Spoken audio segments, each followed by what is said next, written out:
കാശിനാഥൻ ഭാഗം 7. രചന അവതരണം ദിവ്യരാജ്. വീട്ടിൽ പോകുന്ന കാര്യം കണ്ണനോട് പറഞ്ഞോ മോളെ?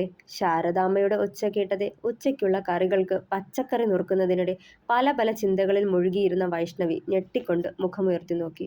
പറഞ്ഞു. ഒറ്റയ്ക്ക് പോവാനാ പറഞ്ഞത്, കണ്ണേട്ടനെ നോക്കണ്ടാന്ന്. പറയുമ്പോൾ തന്നെ കണ്ണുകളും നിറഞ്ഞിരുന്നു അവളുടെ. അത് കേട്ടതേ ശാരദാമ്മയ്ക്കും വല്ലായ്മ തോന്നി. നിന്നോട് ഞാൻ ചെയ്തത് തെറ്റായിപ്പോയിന്ന് എല്ലാരും പറഞ്ഞപ്പോഴും എനിക്കങ്ങനെ തോന്നിയില്ല. പക്ഷേ ഇന്ന് മോളുടെ കണ്ണുനീര് കാണുമ്പോൾ ഒന്നും വേണ്ടിയിരുന്നില്ലാന്ന് തോന്നാ. ഞാൻ കാരണം ഇന്ന് നിനക്കും സമാധാനമില്ലാതായി അല്ലേ മോളെ? വിതുമ്പലടക്കി പിടിച്ച് പറഞ്ഞവർ. ഒന്നും മിണ്ടിയില്ലവൾ. ഒരു വിളറിയ ചിരിയോടെ എഴുന്നേറ്റ് അടുക്കളയിലേക്ക് നടന്നു. മനസ്സാകെ മരവിച്ച പോലെ തോന്നിയവൾക്ക് ഇക്കാര്യത്തിൽ ആരെയും കുറ്റപ്പെടുത്താൻ കഴിയണില്ല. തനിക്ക് വിവാഹം വേണ്ടെന്ന് ഉറച്ച നിലപാടിൽ നിന്നെങ്കിൽ ഇന്ന് ഈ താലി തന്റെ കഴുത്തിൽ വീഴില്ലായിരുന്നു. ഇതിപ്പോ താനും കൂടി സമ്മതിച്ചിട്ട് തന്നെ. പിന്നെ കണ്ണേട്ടന്റെ കാര്യമാണെങ്കിൽ കഴിച്ചിട്ട് ഇറക്കാനും വയ്യ, മധുരിച്ചിട്ട് തുപ്പാനും വയ്യ. അതുപോലൊരവസ്ഥയാ. ഇപ്പോഴും കണ്ണേട്ടനെ തള്ളിക്കളയാൻ തോന്നുന്നുമില്ല. പതിവിന് വിപരീതമായി കാശിനാഥൻ ഊണ് കഴിക്കാൻ വന്നിട്ടും വൈഷ്ണവി അന്ന് അടുക്കള ഭാഗത്തേക്കേ ചെന്നില്ല. അവളും ഒന്നും കഴിച്ചില്ല. കണ്ണേട്ടനോടുള്ള പ്രതിഷേധമല്ല, കഴിക്കാൻ തോന്നിയില്ല. നാളെ കണ്ണേട്ടനില്ലാതെ വീട്ടിലേക്ക് കയറി ചെല്ലാൻ പറ്റില്ല. ആദ്യമായ അമ്മയുടെ ആണ്ട് മുടക്കുന്നത്. എത്ര സ്വാതന്ത്ര്യമുണ്ടെന്ന് പറഞ്ഞാലും വിവാഹം എന്നത് ഒരു സ്ത്രീയുടെ ചട്ടക്കൂട് തന്നെയാണ്. സമൂഹം അടിച്ചേൽപ്പിച്ച കുറെ നിയമങ്ങൾ കൊണ്ടുള്ള ചട്ടക്കൂട്. അതിൽ നിന്ന് പുറത്തു വരണമെന്ന് ചിന്തിച്ചാൽ കൂടി മനസ്സനുവദിക്കില്ല. കാരണം നമ്മൾ വളർന്നത് ഈ സമൂഹത്തിലല്ലേ. വല്ലാത്ത വീർപ്പുമുട്ടൽ തോന്നി അവൾക്ക്. വാതിൽ തുറന്ന് കാശിനാഥൻ റൂമിലേക്ക് കയറുന്നത് കണ്ടിട്ടും എഴുന്നേറ്റില്ലവൾ. രാവിലത്തെ കാര്യങ്ങളൊക്കെയായിരുന്നു മനസ്സിൽ ഓർത്തതെ വീണ്ടും കണ്ണു നിറഞ്ഞു. കരയുന്നത് അവൻ കാണാതിരിക്കാനായി തലയിണയിലേക്ക് മുഖം പുഴുത്തി. താനെന്താ ഭക്ഷണം കഴിക്കാത്തെ? അവന്റെ ഉറച്ച ശബ്ദം കേട്ടതും അമ്പരപ്പോടെ മുഖമുയർത്തി നോക്കിയവൾ. തന്നോട് തന്നെയാണോ ചോദിച്ചതെന്നറിയാൻ മെല്ലെ ചുറ്റും നോക്കി. ആ റൂമിൽ താനും കണ്ണേട്ടനുമല്ലാതെ ആരുമില്ല. അപ്പോ തന്നോട് തന്നെയാണ് ചോദിച്ചത്. അതിശയത്തോടെ ഓർത്തു. നീ എന്താ ആളെ പൊട്ടനാക്കാ? രൂക്ഷമായി അവളെ നോക്കിയിട്ടും ഒന്നും മിണ്ടാതെ തിരിഞ്ഞു കിടന്നവൾ വീണ്ടും. വൈഷ്ണവി, ഞാൻ നിന്നോടാ ചോദിച്ചത്. നീ എന്താ ഊണ് കഴിക്കാൻ വരാത്തത്? കുറച്ച് ഒച്ചയുയർത്തി തന്നെ ചോദിച്ചവൻ. മനസ്സില്ലായിരുന്നു. എന്താ? നെറ്റി ചുളിച്ചുകൊണ്ട് അവളെ നോക്കിയത്. മനസ്സില്ലായിരുന്നു. എന്തേ, കാശിനാഥന് ചെവിക്ക് വല്ല പ്രശ്നവും ഉണ്ടോ? കൂസലില്ലാതെ പറഞ്ഞതും അവളെ തന്നെ അന്തിച്ചു നോക്കിയവൻ. മനസ്സുണ്ടോ മനസ്സില്ലേ അതൊന്നും എനിക്കറിയണ്ട. വേഗം ചെന്ന് എന്തെങ്കിലും കഴിക്ക്. ഇനി അതിനും കൂടി ആ തള്ളയുടെ നാവിൽ നിന്ന് എനിക്കൊന്നും കേൾക്കാൻ വയ്യ. നീരസത്തോടെ കാശിനാഥൻ പറഞ്ഞു നിർത്തുമ്പോൾ ടീച്ചർ അമ്മയെയാണ് തള്ളയെന്ന് വിളിച്ചതെന്ന് മനസ്സിലാക്കി അവൾക്ക്. അപ്പോ ഞാൻ കഴിക്കാതിരുന്നത് കൊണ്ട് ടീച്ചർ അമ്മ പറഞ്ഞു വിട്ട് വന്നതാ, അല്ലാതെ എന്നോടുള്ള ഇഷ്ടം കൊണ്ടൊന്നല്ല. എവിടെയോ ഒരു പ്രതീക്ഷ തോന്നിയതാ. അതും ആവിയായിപ്പോയി. ഒരു ദീർഘനിശ്വാസത്തോടെ വീണ്ടും ചുരുണ്ടുകൂടി കിടന്നവൾ. വിശന്നിട്ട് വയറ് പൊരിയുക. പക്ഷേ ഇപ്പോ കണ്ണേട്ടനോടുള്ള വാശി കൂടിയായി. ഇനിയിപ്പോ കണ്ണേട്ടൻ തിരികെ പോയിട്ടേ കഴിക്കണുള്ളൂ എന്ന് മനസ്സിൽ കരുതി. എടി, നിന്നോടാ പറഞ്ഞത് ചെന്ന് ഊണ് കഴിക്കാൻ. കാശിനാഥൻ വീണ്ടും അലർന്നുണ്ട്. ഉള്ളിൽ നല്ല പേടിയുണ്ട്. കാരണം കലി കയറി നിൽക്കുക, തല്ലുവോ മറ്റോ ചെയ്താലോ എന്ന പേടി. അത് മറച്ചു വെച്ചിട്ട് കേട്ട ഭാവം നടിക്കാതെ വീണ്ടും തിരിഞ്ഞു കിടന്നു വൈശു. ഓടിപ്പാഞ്ഞു വന്ന് ബെഡിനോരം നിൽക്കുമ്പോൾ മുഖം വലിഞ്ഞു മുറുകുന്നത് ഇടം കണ്ണാളെ കണ്ടവൾ. എന്നിട്ടും വാശി അതേ കിടപ്പ് കിടന്നു. എടി എണീക്കടി, ആ വയ്യാത്ത തള്ള എത്ര നേരമായിട്ട് നിന്നെയും കാത്ത് ഒന്നും കഴിക്കാണ്ടിരിക്കാന്നറിയോ? ഡയബറ്റിക്കാണ് അവര്, ഇൻസുലിനും എടുക്കണതാ. സമയത്തിന് ഭക്ഷണം കഴിക്കാണ്ടിരുന്നാൽ എവിടെയെങ്കിലും ചുരുണ്ടു വീഴും. നിനക്കെന്താ ല്ലേ? നിന്റെ ആരാ? പരിഹാസത്തോട് ചോദിച്ചതും വൈശുവിന് നല്ല ദേഷ്യം തോന്നി. ഇങ്ങനത്തെ വിചാരങ്ങളൊക്കെ ഉള്ള ആളാണോ ആ തള്ളയെ നോവിക്കുന്നത്? കുടിച്ച് 4 കാലിൽ വന്നിട്ട് ആ തള്ളയുടെ സമാധാനം കൂടി കളയണത്. അവളും വിട്ടുകൊടുത്തില്ല. ഒന്നും മിണ്ടിയില്ല കാശി കുറച്ചു നേരത്തേക്ക്. റൂമിനോരം ചേർന്ന് കിടന്ന ചാരു കസേരയിൽ കയറി ചാരിയിരുന്നു, കണ്ണുകൾ അടച്ചു പിടിച്ചുകൊണ്ട്. അവനോട് അത്രയും പറഞ്ഞപ്പോൾ തന്നെ അവളുടെ വിശപ്പൊക്കെ പോയിരുന്നു. പക്ഷേ ടീച്ചറമ്മ ഭക്ഷണം കൂടി കഴിക്കാതെയായിരിക്കുന്നതെന്ന് പറഞ്ഞത് ഓർത്തപ്പോൾ വാശി പോലും അവഗണിച്ച് താഴേക്ക് നടന്നു. താഴെ ചെല്ലുമ്പോൾ അവൻ പറഞ്ഞതുപോലെ തന്നെയായിരുന്നു. ടീച്ചറമ്മ ഭക്ഷണവും എടുത്തു വെച്ച് തന്നെ കാത്തിരിപ്പുണ്ടായിരുന്നു. എന്താ കുട്ടിയെ വൈകിയേ? നീ വന്നിട്ട് കഴിക്കാന്നും പറഞ്ഞാ ഞാൻ കാത്തിരിക്കുന്നത്. ഒരു നേരം ഭക്ഷണം കഴിക്കാൻ ഇത്തിരി വൈകിയാൽ കൂടി ദേഹം വിറയ്ക്കാൻ തുടങ്ങും. കൈവിറച്ചു തുടങ്ങി. വിറയ്ക്കുന്ന കൈകൾ മെല്ലെ ഉയർത്തിക്കാട്ടിയതേ വേദന തോന്നി അവൾക്ക്. കാരണം താൻ കാരണമാണല്ലോ ടീച്ചറമ്മ കൂടി ബുദ്ധിമുട്ടിയതല്ലോ എന്നോർത്തു.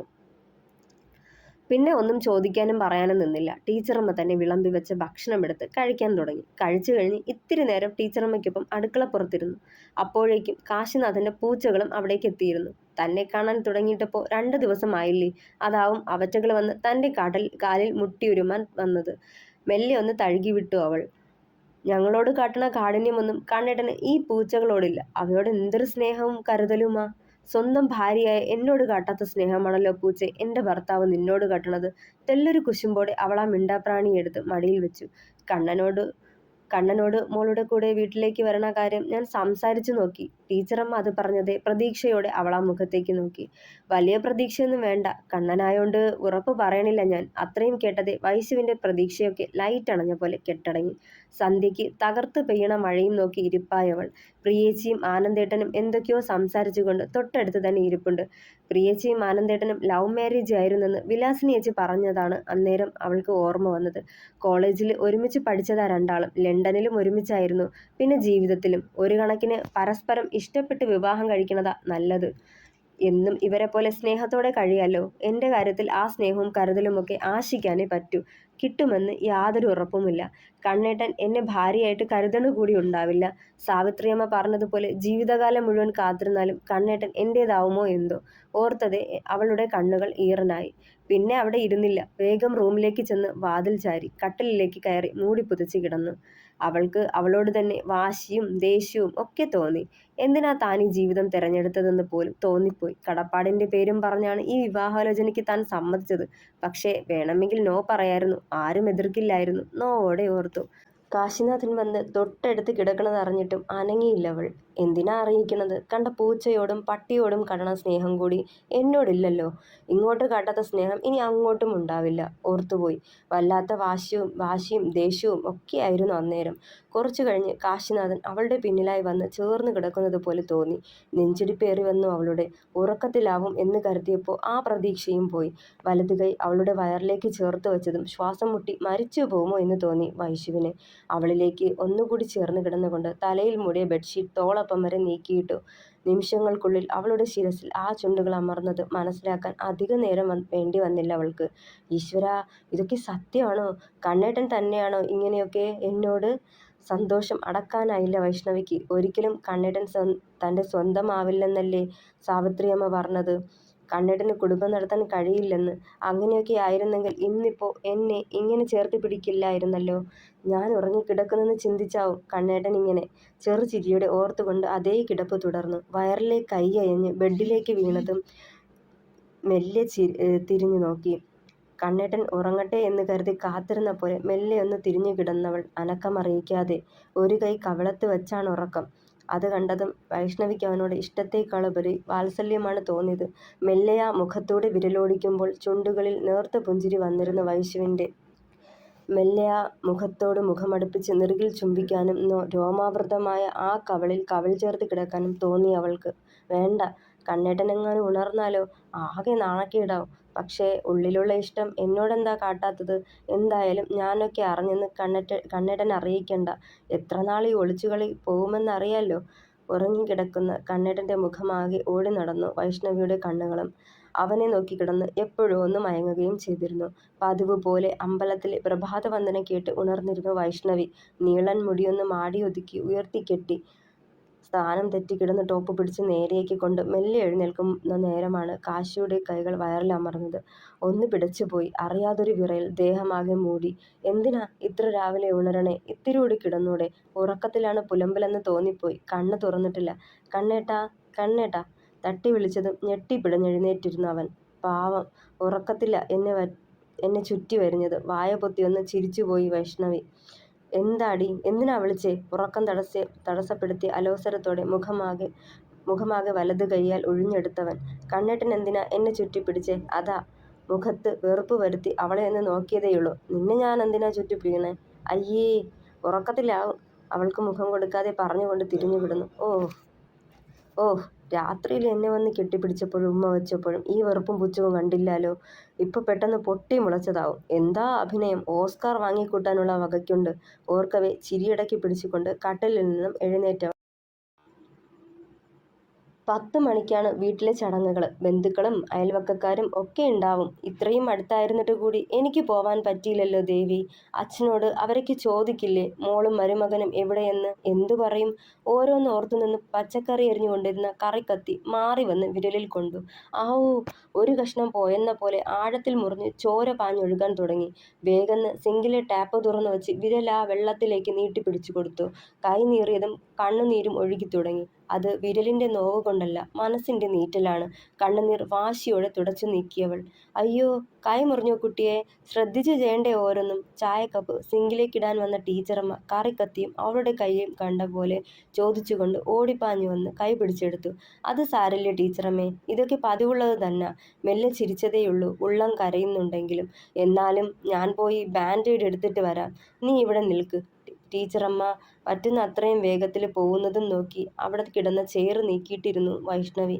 ഇനിയിപ്പോ 2 ദിവസം വെള്ളം നനയ്ക്കല്ലേ കുട്ടിയെ? നല്ല മുറിവ്, അതൊന്ന് കരിയട്ടെ. ഇവിടത്തെ പണികളൊക്കെ വിലാസിനി ചെയ്തോളും, മോള് നോക്കണ്ട. അല്ല, ഇന്നിപ്പോ വീട്ടിൽ പോണില്ലേ കുട്ടി?